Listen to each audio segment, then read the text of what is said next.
जय हिंद एवरीवन। मेरा नाम है राजवीर यादव और मैं फिर से वीडियोस लेके आ गया हूँ मेरे चैनल पे जिसका नाम है ह्यूमैनिटीज विद राजवीर यादव। पिछले 2 वीडियोस जो मैंने बनाई हैं उसमें 12th क्लास के हिस्ट्री के 5th चैप्टर जिसका नाम है through the eyes of traveller, उसके 2 जो ट्रेवलर हैं उनको हमने कवर किया है। अब हम एक और इम्पोर्टेंट ट्रेवलर को कवर करेंगे, उसके बाद ऑलमोस्ट ये चैप्टर कंप्लीट हो जाएगा। मैं ट्राई करूंगा कि इस एक वीडियो के अंदर इस ट्रेवलर को पूरा कंप्लीट करूं, लेकिन अगर नहीं हो पाता तो फिर नेक्स्ट वीडियो में जो बचा हुआ पार्ट है वो आगे आएगा। देखिए, अभी तक हमने अल बिरूनी को पढ़ा है, इब्न बतूता को पढ़ा है। दोनों अरेबियन वर्ल्ड से आए थे, दोनों इस्लाम फॉलो करते थे और अलग अलग सेंचुरी में दोनों आए थे, एक 11th सेंचुरी में, एक 14th सेंचुरी में। नाउ हम लोग बातें करेंगे फ्रांसवा बर्नियर की। पहले तो ये समझिए कि यूरोप से लोग यहाँ वाया सी रूट क्यों आए थे। क्या हुआ कि पहले यूरोप से ट्रैवलर आते थे इंडिया में तो लैंड रूट बिल्कुल ओपन था, आते थे आराम से सिल्क रूट के थ्रू, यहाँ पे ट्रेड करते थे, ट्रेड करने के बाद प्रॉफिट गेन करके चले जाते थे, या फिर यहाँ से गुड्स उठाते थे, उनको यूरोप में सप्लाई करते थे और वहां से प्रॉफिट गेन करते थे। ये सब चीजें चली आ रही थी, लेकिन बाद में क्या हुआ कि जो अरेबियन वर्ल्ड है वहां पे ओटोमन एम्पायर स्टेब्लिश हो गया। ओटोमन एम्पायर ने जो यूरोपियन वर्ल्ड के लोग हैं उनकी एंट्री को बैन कर दिया, या फिर यहाँ से ओटोमन एम्पायर सामान लेके जाता था, गुड्स परचेज करके जाता था और बहुत ही महंगे दामों में बहुत ज्यादा प्राइस इंक्रीज करके यूरोपियन लोगों को सेल किया करता था। दैट्स वाई उन लोगों ने सोचा कि क्यों ना इंडिया जैसे सबकॉन्टिनेंट का, इंडियन सबकॉन्टिनेंट की सर्च की जाए वाया सी रूट। अगर हमें एक बार सी रूट मिल जाता है तो हमारे पास एक्सेस हो जाएगी इंडिया की मार्केट की। तो 1498 में वास्को डी गामा पुर्तगाल से आता है और इंडिया की तरफ अफ्रीका के केप ऑफ गुड होप से इंडिया की तरफ आता हुआ केरल के एक कोस्ट पे वो डॉक करता है। वहां पे आने के बाद यूरोपियन जितने भी लोग हैं उनको पता चल गया था कि इंडिया के सी रूट की डिस्कवरी हो चुकी है, तो बहुत सारे यूरोपियन ट्रेवलर इंडिया के कल्चर को देखने के लिए वहां से ट्रेवल करके आते हैं वाया सी रूट। अब यहाँ ध्यान रखने वाली बात यह है कि लैंड रूट से भी लोग आते थे, लेकिन लैंड रूट में बीच में इस्लाम फॉलो करने वाला ओटोमन एम्पायर पड़ता था, तो उनके इस रूट को बंद कर रखा था। अब आज हम देखेंगे कि किस किस सीक्वेंस में लोग आए और आने के बाद यहाँ के ट्रेडिशंस के बारे में उन्होंने क्या क्या बताया। देखिए, ये पूरी जो चेन है ट्रेवलर्स की आने की, उसमें फ्रांसवा बर्नियर थोड़ा इंपॉर्टेंट टॉपिक है। इसके अलावा देखिए बहुत सारे ट्रेवलर आए हैं। सबसे पहले मैं जिक्र करता हूं जेसुइट रॉबर्टो नोबिली का। Jesuit Roberto Nobili came in India. After some time, he visited India and he wrote text. अब उसने जो टेक्स्ट लिखी, उसने सारी जो इंडियन टेक्स्ट है उनका ट्रांसलेशन किया यूरोपियन लैंग्वेजेज में। तो जब यूरोपियन लैंग्वेजेज में इसने ट्रांसलेट किया तो सीधा सीधा मतलब है कि जब वो बुक्स वहां पे जाके यूरोप में जाके प्रिंट हुई होंगी तो उनको इंडिया के बारे में कुछ ज्यादा पता चला होगा। जेसुइट रॉबर्टो नोबिली के बाद अगला जो ट्रैवलर आता है वो आता है दुआर्तो बारबोसा। दुआर्तो बारबोसा जो है वो साउथ इंडिया को विजिट करता है और साउथ इंडिया की जो ट्रेड कैपेसिटी है उसको देख के बड़ा सरप्राइज हो जाता है कि साउथ इंडिया के अंदर बहुत ज्यादा पॉसिबिलिटीज है ट्रेड से प्रॉफिट गेन करने की, तो वो इसको देख के सरप्राइज हो जाता है। इसके बाद देखिए एक बड़ा फेमस ट्रेवलर रहा है जॉन बैप्टिस्ट ट्रेवेनियर। जो बैप्टिस्ट ट्रेवेनियर था ये बाय प्रोफेशन ज्वेलर था, और ज्वेलर था तो ये 6 टाइम इंडिया को विजिट करता है। अब इस बात को आप हमेशा गौर से समझ सकते हैं कि कोई ह्यूमन बीइंग, कोई होमोसेपियन अगर यूरोप से 6 टाइम इंडिया को विजिट कर रहा है, इसका साफ साफ इंडिकेशन ये मिलता है कि उसने बहुत ज्यादा प्रॉफिट बनाया है इंडिया में आके। अब देखिए जो बैप्टिस्ट ट्रेवलर के बाद, इसके बाद कुछ ट्रैवलर तो ऐसे रहे जो इंडिया में ही परमानेंट सेटल हो गए, जिनमें नाम आता है मनुकी का।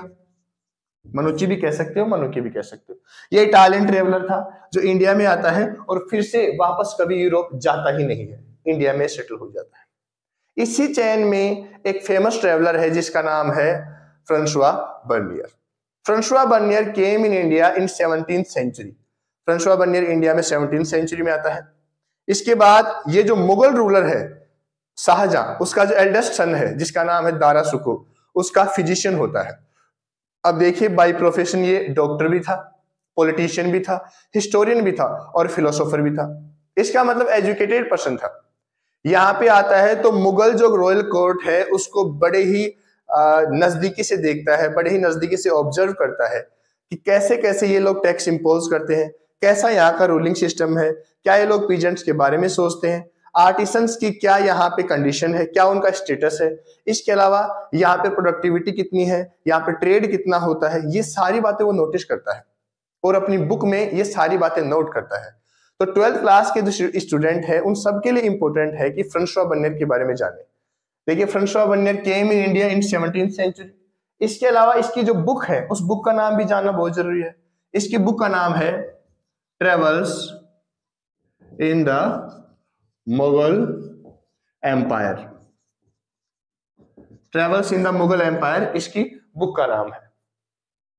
अब ये सारी बातें होने के बाद आप ये देखिए, ये आदमी रॉयल कोर्ट के साथ बिल्कुल करीब से जुड़ा हुआ है।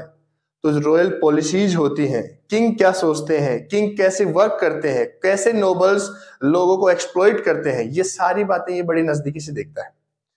लेकिन ये जो बातें लिखता है वो इन फ्यूचर जो भी थ्योरिस्ट लोग होते हैं, जो भी पॉलिटिकल थिंकर्स होते हैं, उनकी जो यूरोप के लोग हैं उनकी बातों का बेस बनती है। चाहे आप ले लीजिए मॉन्टेस्क्यू को, जो 18th सेंचुरी के बहुत बड़े आप कह सकते हैं पॉलिटिकल थिंकर हैं। चाहे आप ले लीजिए कार्ल मार्क्स को, और कार्ल मार्क्स को तो कौन नहीं जानता। कार्ल मार्क्स को तो सोशलिज्म का फादर कहा जाता है, सोशलिज्म की शुरुआत करने वाले जैसे कार्ल मार्क्स जैसे ही लोग थे। तो देखिए ये सारी बातें जो है ये बाद में बेस बनती हैं आगे जाके यूरोप के अंदर। ये फ्रांसवा बर्नियर जो 17th सेंचुरी में आया है, ये इसने बुक लिखी travels in the Mughal empire. इससे पहले बहुत सारे लोग आ चुके थे लेकिन ये थोड़ा फेमस है। इसके आइडियाज को इसने जो इंडिया के बारे में कहा है उनको थोड़ा गौर से देखेंगे। आगे बढ़ने से पहले मैं आपको ये बता देना चाहता हूं कि ये जो वीडियो जो मैं बना रहा हूं इसके डिस्क्रिप्शन में आपको जो पुराने 2 वीडियोस हैं उनका लिंक मिल जाएगा। अगर आप इब्न बतूता की ट्रेवल जर्नी और इसके अलावा अल बिरूनी की ट्रेवल जर्नी को पढ़ना चाहें या सुनना चाहें, समझना चाहें, तो आप उन वीडियो को देख सकते हैं। चलिए अब इसकी तरफ गौर करते हैं। फ्रांसवा बर्नियर फ्रांसवा बर्नियर जो इंडिया की डिटेल के बारे में बताता है, यहाँ की पीजेंट्स की कंडीशन के बारे में बताता है, वैसा शायद ही कोई और ट्रेवलर यूरोप का डिस्क्राइब करता है। ये नाम की तरफ मत जाना, अगर हम लोग नाम पढ़ते हैं इंग्लिश में तो ये बोला जाता है फ्रंकोइस, लेकिन हम क्या है ये फ्रेंच वर्ड है, दैट्स व्हाई इसे फ्रांसवा बोला जाता है, फ्रांसवा बर्नियर। देखिए शुरू करते हैं। Francois Bernier came in India in 17th century. He wrote a book named travels in the Mughal empire. अब देखिए आगे जो भी इसने बुक्स लिखी उन सारी की सारी बुक्स को ये डेडिकेट करता है लुई 14 को। लुई 14 जो उस टाइम पे फ्रांस का किंग होता है उसको डेडिकेट करता है। उसको डेडिकेट इसलिए करता है कि जहां से ये आया है वहां की जो किंग है, वहां का जो एम्परर है, उसके लिए रिस्पेक्ट शो करना चाहता है, उसको डेडिकेट करता है। इसके अलावा वहां के जो इन्फ्लुएंसर लोग हैं जिनका इन्फ्लुएंस बहुत ज्यादा है, जो रॉयल कोर्ट के साथ साथ काम करते हैं फ्रांस में, उनको बहुत सारे लेटर्स भी लिखता है। और ये बार बार अपनी बुक्स में वेस्ट और ईस्ट का कंपैरिजन करता है। वेस्ट मतलब फ्रांस या यूरोप के वर्ल्ड का, और ईस्ट का मतलब इंडिया का।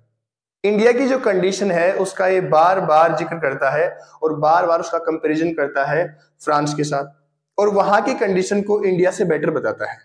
वो ये कहता है कि आप लोग लकी हो कि आपको ऐसा एम्परर मिला है कि आप फ्रांस में हो, इंडिया में ऐसी कोई कहानी नहीं है, इंडिया में कंडीशन बहुत ही बुरी है। लेकिन इसकी बातों को हमें लिटरली इसकी बातों को लेना नहीं चाहिए, कि जो हिस्टोरियन होते हैं वो हर चीज का बड़ा एनालिसिस करते हैं और देखते हैं कि क्या ये बायस था या नहीं था। तो कुछ मामलों में थोड़ा ज्यादा एग्जीगरेट कर देता है चीजों को, और कुछ मामलों में बिल्कुल सही डिपिक्शन करता है। अब हमें उन बातों को देखना है कि किन बातों को डिटेल में बताता है और इंडिया को क्रिटिसाइज करता है और इंडिया का यूरोप के साथ कंपैरिजन करता है। तो पहली बात तो समझिए ये बड़ा क्रिटिकल है। क्रिटिकल का मतलब जो आलोचना करता है, और इसकी जो साइट है वो बड़ी ही गहराई से चीजों को देखता है। ऐसा नहीं कि ऊपर ऊपर से चीजों का एनालिसिस कर लिया उसके बाद लिख दिया, नहीं।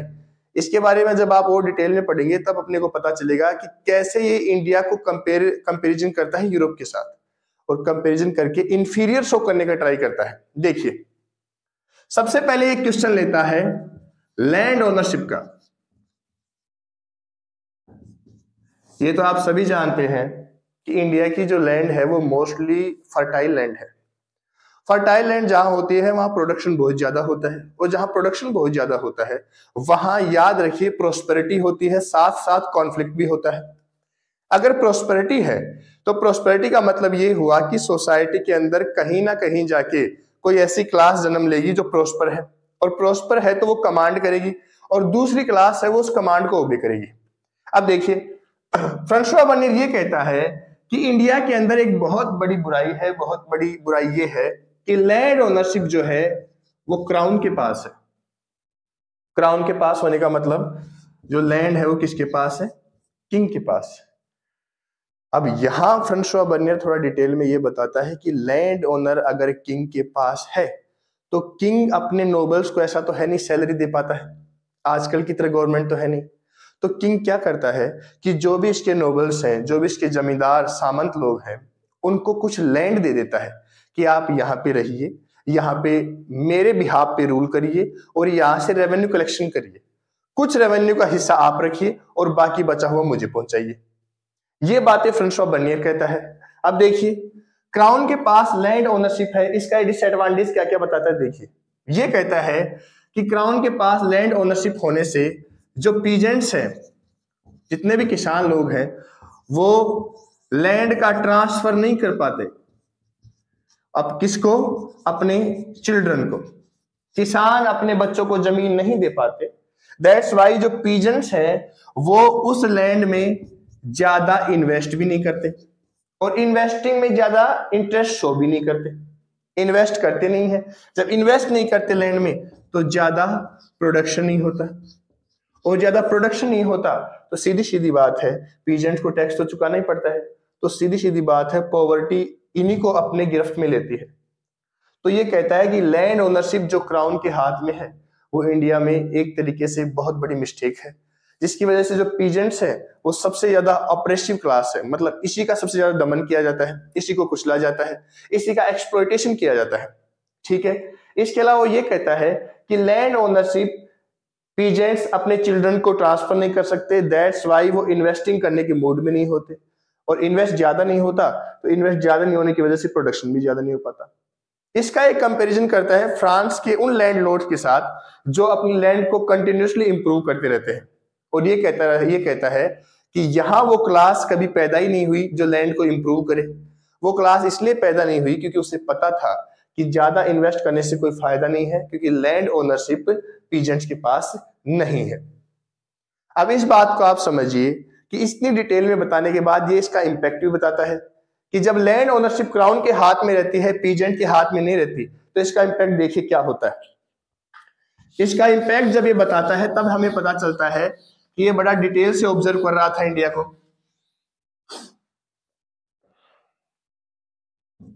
Impact of land ownership in crown's hand. राजा के हाथ में जब जमीन होती है, जमीन का मालिकाना हक होता है, उसका इंपैक्ट क्या होता है। फर्स्ट ये नोट करता है, ये कहता है यूनिफॉर्म रुइनेशन ऑफ एग्रीकल्चर।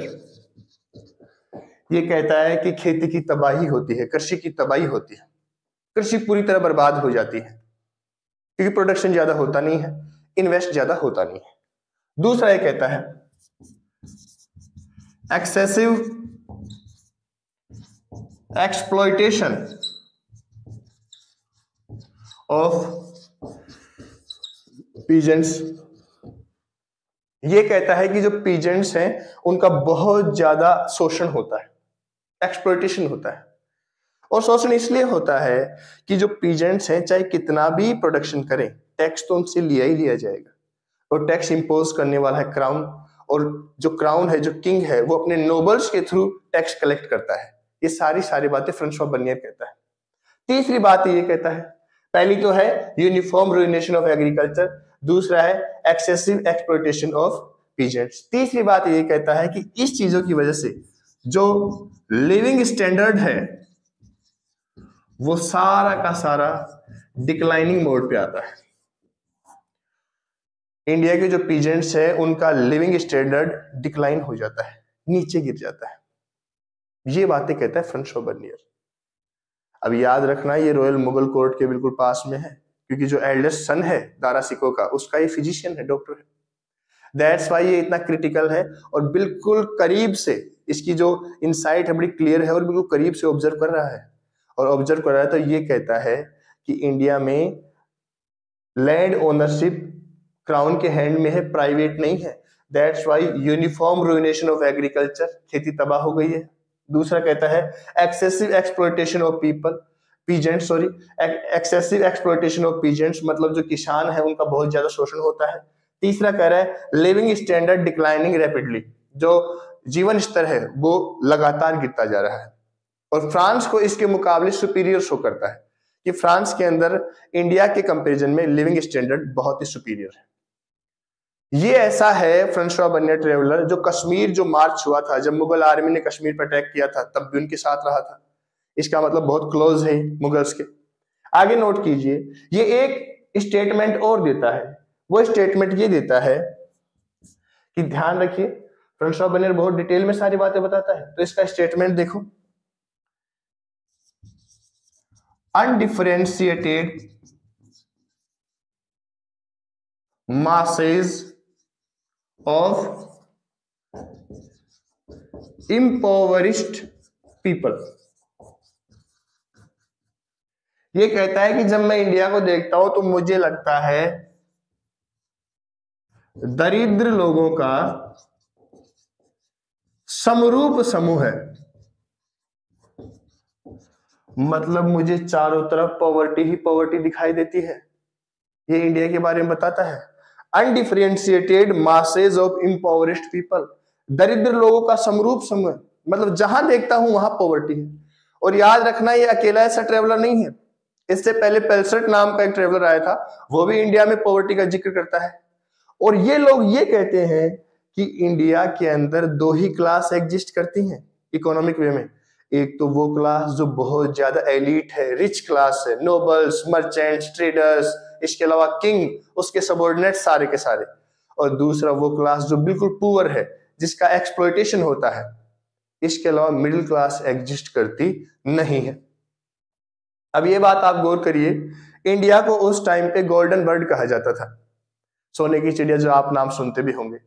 और यहां ये क्रिटिसाइज कर रहा है और ये कहता है कि इंडिया में वेल्थ तो है, लेकिन प्रॉब्लम ये है कि जो वेल्थ का कंसंट्रेशन है वो कुछ लोगों के पास है जो माइनॉरिटी में है। जैसे नोबल्स हो गए, फ्यूडल्स हो गए, जमींदार्स हो गए, आप सामंत कह सकते हो, किंग हो गए, उसके सबऑर्डिनेट्स, उसके आसपास की फैमिली, वो लोग। इसके अलावा ये कहता है जो मेजोरिटी पीपल है वो पुअर पीपल है इंडिया में। तो इसकी बात कहीं ना कहीं हमारे आज के सिनेरियो के साथ जुड़ती है। आज भी कंट्री के अंदर ऐसा ही है। मोस्टली जो पीपल हैं इंडिया के वो पुअर पीपल हैं और उनके पास ज्यादा वेल्थ का कंसंट्रेशन नहीं है। और इंडिया के बहुत कम लोग हैं जो माइनॉरिटी में हैं, उनके पास वेल्थ का बहुत ज्यादा कंसंट्रेशन है।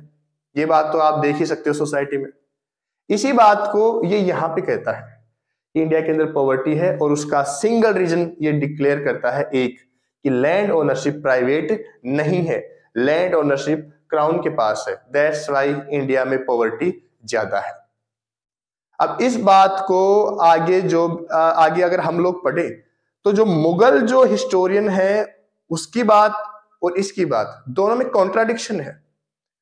मुगल हिस्टोरियन जो है अबुल फजल, जिसके बारे में आप नेक्स्ट चैप्टर्स में भी पढ़ेंगे, अबुल फजल ये नहीं कहता, अबुल फजल कभी नहीं कहता कि लैंड ओनरशिप क्राउन के हैंड में है। और अबुल फजल याद रखिएगा, अबुल फजल अकबर के कोर्ट का हिस्टोरियन है, क्रॉनिकलर है। मतलब अकबर के टाइम पे जो आईन अकबरी लिखी गई वो अबुल फजल के निर्देशन में लिखी गई, मतलब वो वहीं बैठा था जब वो लिखी जा रही थी, या फिर उसने खुद ने भी लिखी थी बहुत सारी बातें। तो वो सारी बातें हम लोग देखेंगे कि कैसे अबुल फजल इसका बिल्कुल कॉन्ट्राडिक्टरी है, विरोधी है, वो सारी बातें देखेंगे। इसके बाद मोंटेस्क्यू के आइडियाज हैं और उसके बाद आइडियाज हैं कार्ल मार्क्स के, जो हमें बताते हैं कि कैसे इसके आइडियाज को आगे कैरी ऑन किया गया। इससे पहले यह समझना जरूरी है कि फ्रांसवा बर्नियर बहुत ज्यादा पॉपुलर हो चुका था यूरोप में। इसकी बुक्स को बेस मान के बहुत सारे ट्रेवलर ने इंडिया की एक इमेज अपने माइंड में डेवलप कर ली थी। इसकी जो बुक्स है उनको बार बार डिफरेंट यूरोपियन लैंग्वेजेस में प्रिंट किया गया था, और प्रिंट करने की वजह से ऑल ओवर यूरोप इंडिया के चर्चे होते थे। इसके बजाय उस टाइम के जो अरेबिक ट्रेवलर थे उनकी बातों को कोई ज्यादा प्रिंट करता भी नहीं था, और उनकी बातें तो 1800 सी के बाद में प्रिंट होना स्टार्ट हुई। अब देखिए इसकी तरफ बढ़ते हैं। फ्रांसवा बर्नियर 17वीं सेंचुरी। अबुल फजल की हम लोग बात करें तो अबुल फजल कहता है कि जो लैंड ओनरशिप है वो क्राउन के पास नहीं है, जबकि फ्रांसवा बर्नियर कहता है कि लैंड ओनरशिप क्राउन या किंग के पास है। अबुल फजल क्या कहता है कि ये जो टैक्स लिया जाता है ये है रेम्यूनरेशन ऑफ सोवर्निटी, मतलब राजत्व का पारिश्रमिक।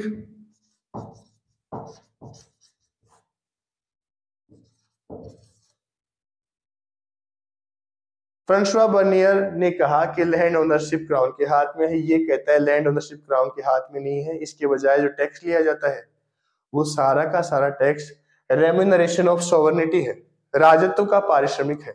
इसका मतलब ये हुआ कि जो किंग है, मुगल किंग, वो जितने भी पीजेंट्स हैं उनको अपने स्टेट में जो सिक्योरिटी प्रोवाइड कराता है उस सिक्योरिटी के बदले ही वो टैक्स लेता है, और उसको ही इसने कहा रेम्यूनरेशन ऑफ सोवर्निटी। इसी को फ्रांसवा बर्नियर एक्सेसिव डिमांड कहता है। फ्रांसवा बर्नियर ये कहता है कि यहाँ का जो किंग है वो बेगर्स का किंग है, भिखारियों का राजा है। इसके अलावा यहाँ के जो लोग हैं पुअर पीपल है चारों तरफ, अनडिफरेंशिएटेड मासेज ऑफ इम्पावरिश्ड पीपल। इसके अलावा ये कहता है यहाँ पे कंटेमिनेटेड और इल एयर है चारों तरफ, जो बड़े बड़े सिटी है वो डिस्ट्रॉय हो चुके हैं। वो कंप्लीट रुइनेशन की बात करता है। हालांकि वो थोड़ा ज्यादा एग्जीगरेट कर देता है, लेकिन बिल्कुल भी ऐसा नहीं है। थोड़ी बहुत वो कह सकता है, लेकिन उसने कुछ ज्यादा ही कह दिया है।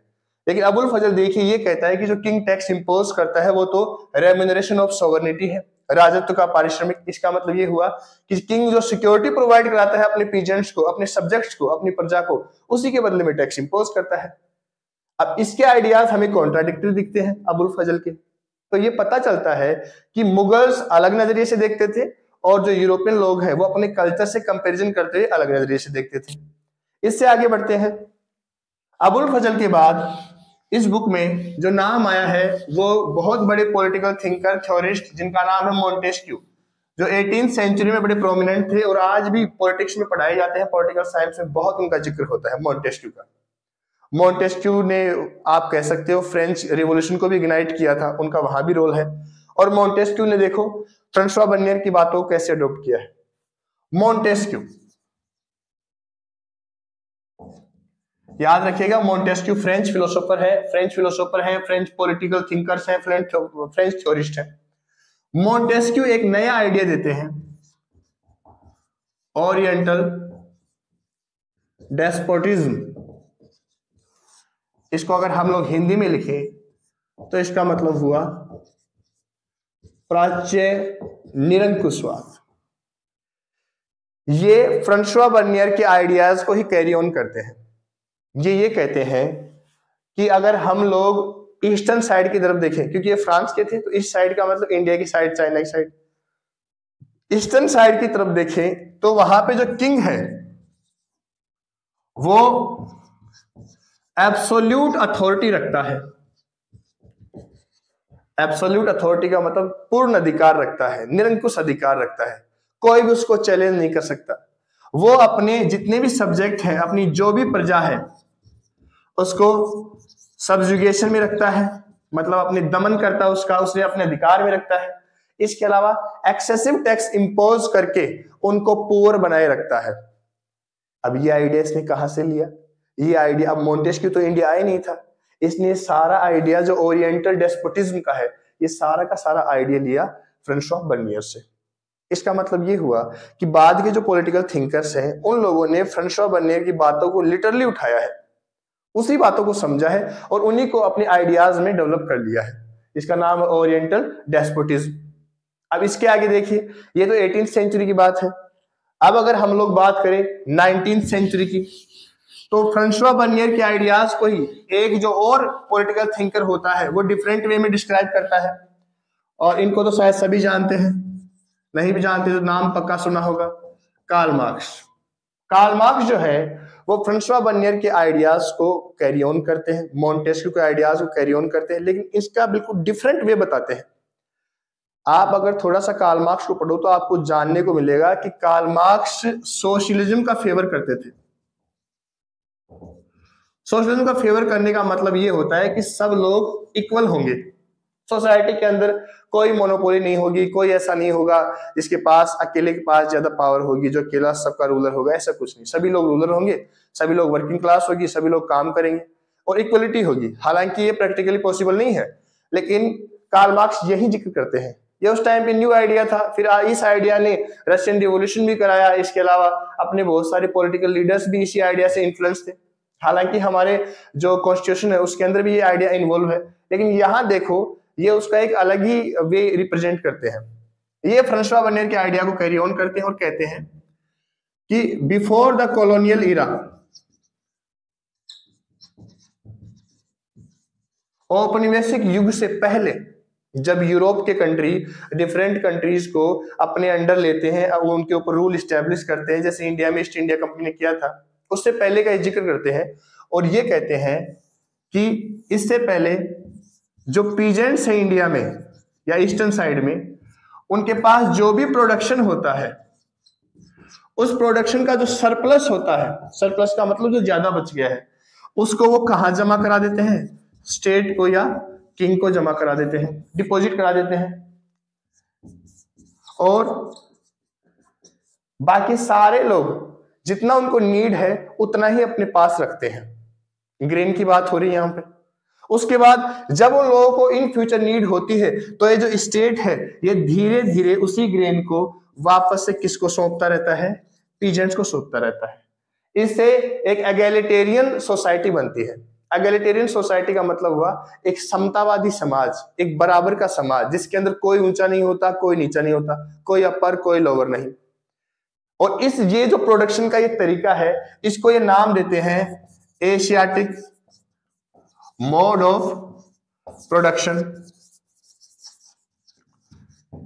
एशियाटिक मोड ऑफ प्रोडक्शन में कार्ल मार्क्स ये कहते हैं कि बिफोर कॉलोनियल टाइम, कॉलोनियल समय से पहले, औपनिवेशिक समय से पहले, इंडिया के अंदर जो पीजेंट्स हैं, जो एग्रीकल्चर में इन्वॉल्व हैं, वो उनके पास जो प्रोडक्शन होता है तो जितनी उनको नीड है उतना तो खुद के पास रखते हैं। इसके अलावा जो सरप्लस है वो स्टेट को डिपॉजिट करा देते हैं। और इन फ्यूचर जब स्टेट को पता रहता है कि भाई जो पीजेंट्स है उनको नीड है, तो वापस उस जो भी ग्रेन है, जो भी डिपॉजिट किया उसको रिलीज कर देते हैं और पीजेंट्स की नीड को फुलफिल कर देते हैं।